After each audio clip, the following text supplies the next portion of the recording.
huwa Muhammad bin Idris Asy-Syafi'i al-Mutallibi yaltaqi fi nasabihi ma'an Nabi sallallahu alaihi wasallam fi jaddihi Abdul Manaf. Wulida bi Gaza sanata 150 li Hijrah wa humila ila Makkah wa talaba al-ilma ala syekhihi Imam Khalid bin Muslim al-Janzi mufti Makkah wal Fudail bin Iyad wa Sufyan ibn Uyainah wa ghairihim. Beliau bernama Imam Muhammad. Nama aslinya Imam Syafi'i itu namanya Muhammad. Ayahnya namanya Idris. Di sini tidak disebutkan beliau punya kakek. Sini Muhammad bin Idris. Nah, beliau punya kakek namanya Abbas. Ada riwayat lain mengatakan Utsman. Jadi Muhammad bin Idris bin Utsman. Kemudian buyutnya ada yang mengatakan namanya Abbas. Yang kelima namanya Syafi'. Keempat dari kakek Imam Syafi'i namanya Syafi'. Dari nama inilah dinisbatkan beliau dengan nama Asy-Syafi'i. Ikut nama kakeknya, kakek buyutnya. Itu disebutkan dalam kitab Nurul Absar. Kitab namanya Nurul Absar menceritakan tentang nasab daripada Imam Syafi'i. Nah, beliau punya nasab ternyata kalau diteliti sejalur dengan nasab Rasul sallallahu alaihi wasallam. Ini disebutkan yaltaqi fi nasabihi ma'an Nabi sallallahu alaihi wasallam fi jaddihi Abdi Manaf. Beliau punya nasabnya bertemu dengan Nabi sallallahu alaihi wasallam di sisi kakeknya Nabi yang bernama Abdul Manaf. Rasulullah punya nama Muhammad bin Abdullah bin Abdul Muttalib bin Hashim bin Abdul Manaf. Nah, ini Abdul Manaf ini nasab dari Imam Syafi'i sampai ke sini. Abdul Manaf.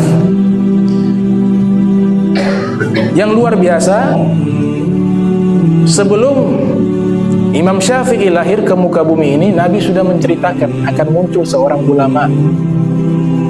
Kata Nabi dalam hadis, alimu Quraisy yamla'u tibaqil ardi ilma. Akan muncul seorang alim dari bangsa Quraisy. Dia penuhi lapisan bumi ini dengan ilmu, kata Nabi Muhammad SAW. Murid dari Al-Imam Syafi'i yang juga seorang yang alim, ya, yang disebutkan oleh Imam Zahabi dalam kitab Tazkiratul Huffaz, kumpulan para penghafal hadis. Muridnya namanya Imam Ahmad bin Hanbal. Itu telah menghafal 1.000.000 hadis Nabi Muhammad SAW.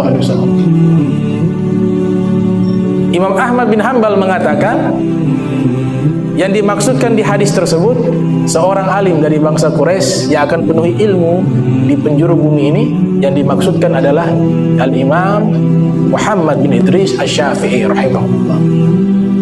Jadi luar biasa orang pilihan. Lahir di Gaza di Palestina tahun 150 Hijriah. Wa humila ila Makkah, kemudian beliau dibawa ke kota Makkah. Yatim. Ketika masih dalam perut ayahnya meninggal. Jadi yang mengasuh beliau ibunya.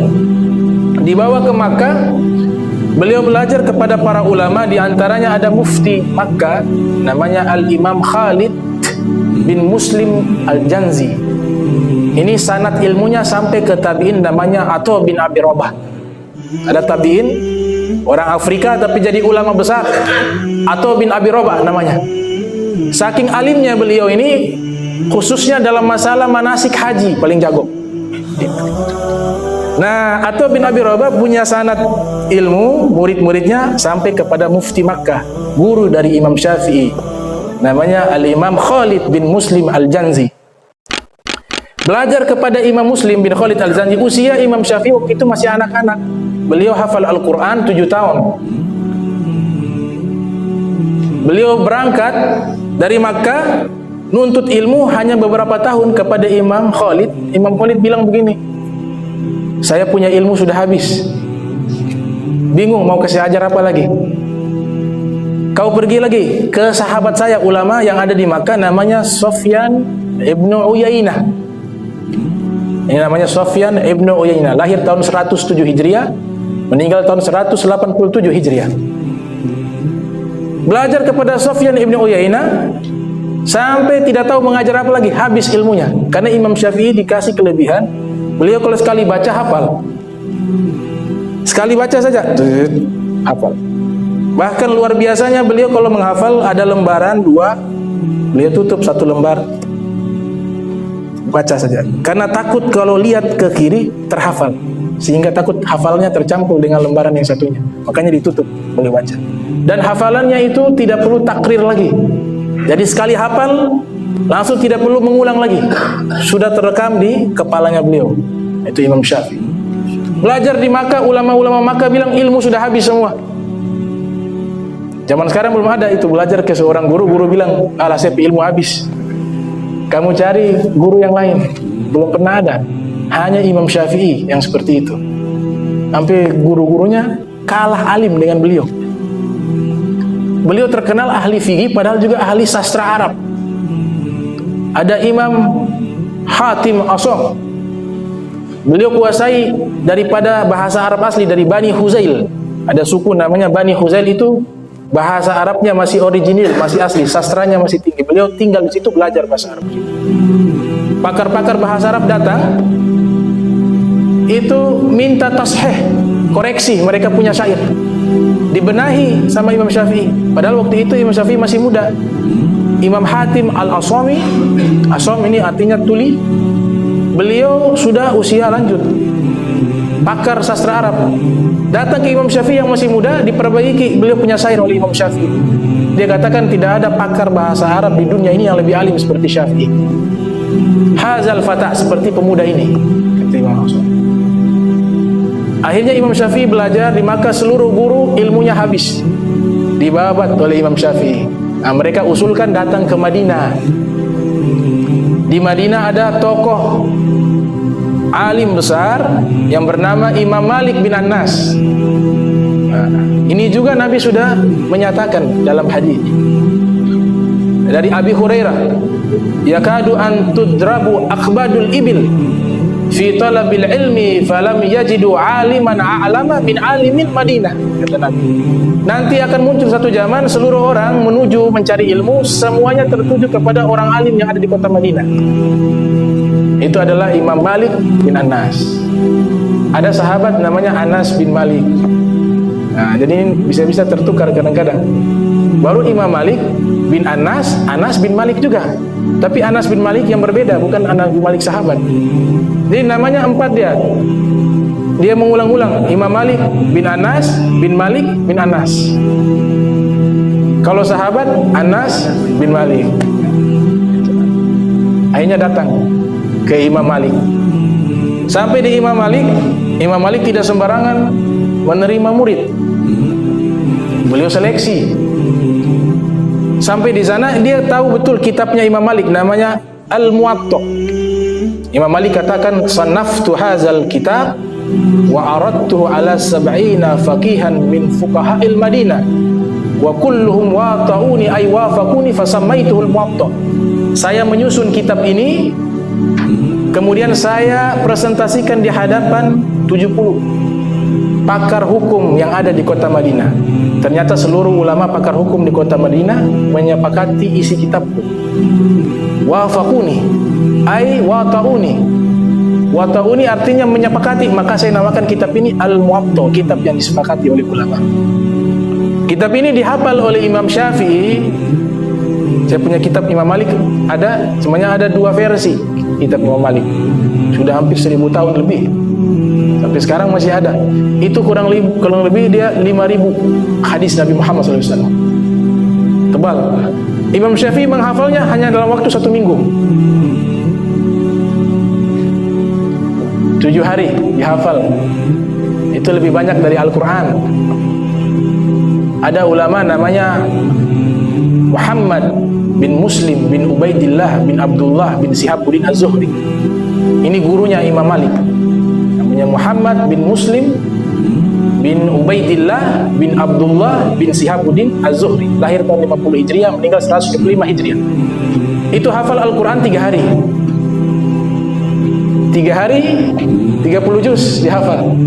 Kata Imam Zahabi dalam kitab Syiar wa A'lamin Nubala, 3 hari dihafal itu Al-Quran. Jadi orang dulu mereka punya hafalan Allah pilih, ya, lebih hebat, lebih canggih daripada komputer. Imam Syafi'i sampai di sana, akhirnya ketemu Imam Malik. Kemudian kata Imam Malik, "Kau mau belajar?" "Iya." "Sudah pernah baca kitabku?" Kata Imam Syafi'i, "Alhamdulillah saya sudah hafal." "Sudah hafal? Berapa lama kau hafal?" "Dalam perjalanan dari Makkah ke Madinah. Itu kan perjalanan zaman dulu seminggu. Dalam perjalanan itulah saya sambil menghafal kitab Al-Muwatta. Alhamdulillah sampai di sini saya sudah hafal." Dan luar biasanya beliau itu khatam Al-Quran setiap hari dari perjalanan Makkah ke Madinah. Jadi selama 7 hari 7 kali khatam Al-Quran plus dihafal itu kitab Al-Muwatta. Imam Syafi'i sampai di sana. Wah, Imam Malik bilang, baru lihat wajahnya nampak ini orang soleh, orang besar. Wasiat pertama yang beliau katakan itu, takutlah kepada Allah. Kau bertakwa kepada Allah. Karena dalam Al-Quran disebutkan, wa may yattaqillah, ya, wa yu'allimuhumullah. Siapa yang bertakwa kepada Allah, ittaqullah yu'allimukumullah. Bertakwalah kepada Allah, niscaya Allah akan ajarkan kepada kalian ilmu. Kemudian wasiat yang kedua, beliau katakan, disebutkan dalam kitab Al-Anwarul Qudusiyah ala Gawaidi Sufiyah, disusun oleh Al-Imam Abdul Wahhab Sya'rani rahimahullah. Itu mengatakan, wasiat yang kedua disampaikan, ya Muhammad, ij'al ilmaka milha waj'al adabaka daqiqa. Wahai Muhammad, jadikan ilmumu seperti garam dan jadikan akhlak dan adabmu seperti tepung. Maksudnya ilmu itu secukupnya saja, tapi adab dan akhlak ini diperbanyak. Ilmunya luas tapi orangnya su'ul akhlak, akhlaknya buruk, maka ilmu itu tidak bermanfaat. Ilmunya cukup tapi dia baik, hatinya baik, akhlaknya baik, adabnya baik, maka ilmu itu menjadi manfaat. Makanya itu wasiat Imam Malik kepada Al-Imam Syafi'i rahimahullah. Singkat cerita, ini panjang kalau dibahas, beliau belajar sampai 15 tahun usia. Jadi mufti mengajar di Madinah, Masjid Nabawi. Imam Malik memberikan izin untuk mengajar. Beliau waktu mengajar, Imam Malik perhatikan, sembunyi di balik satu tiang, memperhatikan bagaimana cara mengajarnya Imam Syafi'i. Dilihat, Masya Allah, luar biasa Imam Syafi'i mengajar. Akhirnya Imam Malik ukir itu tulisan di tiang tersebut, man arada, ya, bil ilmi nafis fa'alaihi bi Muhammad bin Idris. Siapa yang ingin ilmu agama yang suci dan berharga, maka dia harus belajar kepada Muhammad bin Idris. Itu Imam Malik tulis. Lihat, guru sama murid begitu hubungannya. Masya Allah, ditulis. Selesai pengajian, keluar, orang-orang lihat, ini ada tulisan, siapa yang ingin ilmu yang suci, yang bersih, yang berharga, maka hendaklah belajar kepada Muhammad bin Idris. Imam Syafi'i tahu, oh ini yang menulis gurunya Imam Malik. Kemudian beliau tulis di bawah, ya, tidaklah seorang Muhammad bin Idris, melainkan dialah salah satu murid dari Imam Malik. Tulis di bawah, dipuji juga gurunya. Ini akhlak.